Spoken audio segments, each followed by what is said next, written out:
Alors en fait, pour nous, Locus, là, l'actualité artistique, on est à la fin d'un cycle vraiment. On vient de créer ce Don Juan qui est pour nous un énorme projet, qu'on menait depuis déjà plus de 4, ouais, presque 4 ans, qu'on avait entamé lors de notre précédente résidence à Givors.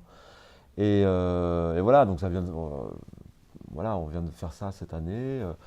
Je vais au Velin, à la Croix-Rousse. On revient là d'une semaine passée à Bourg-en-Bresse. Ce qui est formidable, c'est la rencontre provoquée avec le public sur une forme un peu déroutante. C'est le texte de Molière, mais vraiment sur une mise en scène voilà, qui revendique une lecture au présent du texte. J'étais très heureux, parce qu'il y a un petit compte-rendu dans la presse locale, d'entendre une spectatrice dire oh, c'est un petit peu déroutant, mais on s'y fait très bien. Et au final, vraiment, on goûte absolument le texte, quoi. Donc, bon, voilà, ça c'est vraiment notre grosse création. Et on lance un nouveau cycle, là, autour, en fait, on espère, de la direction de ce théâtre, autour de un peu la parole des contemporains, toujours, avec Sarah Barr, qui serait sans doute l'auteur associé l'année prochaine, et un prochain projet qui s'appellera Survivre en milieu hostile. Voilà.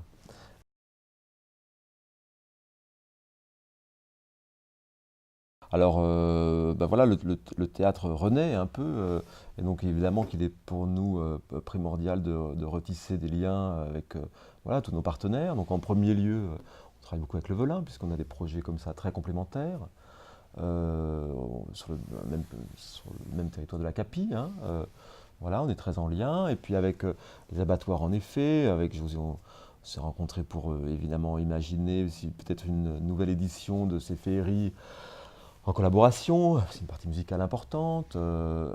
Avec le musée, on se voit régulièrement, et on a pour projet l'année prochaine d'accueillir l'atelier Bonne Taille dans la programmation, voilà encore un nom, en associant le Velin, le musée et le théâtre Jean Villard.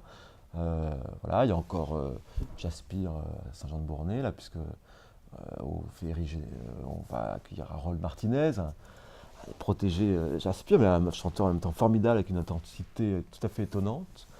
Voilà, bon, ben, je crois qu'un théâtre, au final, il vit un peu de toutes ces collaborations et de sa capacité à mettre en lien un peu les différents partenaires d'un même territoire. Donc, on va tout à fait dans cet esprit-là.